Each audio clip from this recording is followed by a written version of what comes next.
કાવ્ય 4 અષાઢે. અષાઢે કાવ્ય ગુજરાતી ભાષાના સુપ્રસિદ્ધ કવિ ઉષ્ણસ દ્વારા રચાયેલો છે. આ કાવ્યમાં કવિએ પ્રકૃતિ અને જીવનના સંસ્કાર વચ્ચેનો સંગમ ખૂબ નમ્ર અને કાવ્યમય ભાષામાં વ્યક્ત કર્યો છે.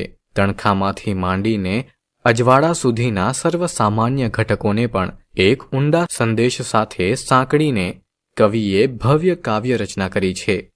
આ કૃતિમાં આસપાસની નાની નાની વસ્તુઓમાં પણ જીવનના મોટા મર્મ છુપાયા છે, જે માનવને સરળતા, સહાનુભૂતિ અને માનવતા તરફ દોરી જાય છે.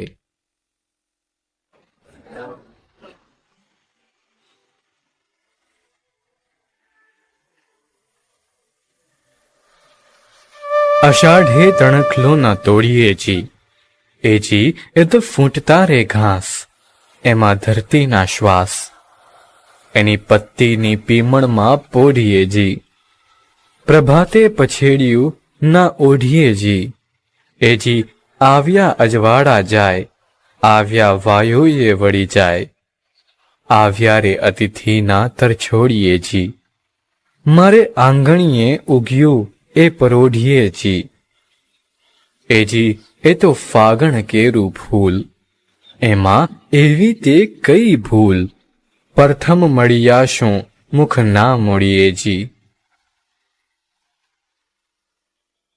આ કાવ્યમાં કવિ કહે છે કે અષાઢના દીવે ઘાસનું તણખલું પણ તોડી ન શકાય, કારણ કે એમાં ધરતીના શ્વાસ વસે છે. પ્રભાતનો પ્રકાશ, પવન અને અતિથિની પળો અસ્થાયી હોવા છતાં મહત્વપૂર્ણ છે, તેથી તેમને અવગણવું નહીં જોઈએ.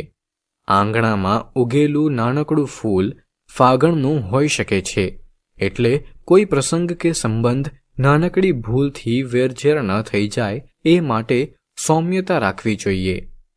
કુલ મળીને કવિ જીવનની નમ્રતા, લાગણીશીલતા અને સંસ્કારભર્યા દૃષ્ટિકોણને સરળ ભાષામાં બહુ ભાવનાત્મક રીતે રજૂ કરે છે.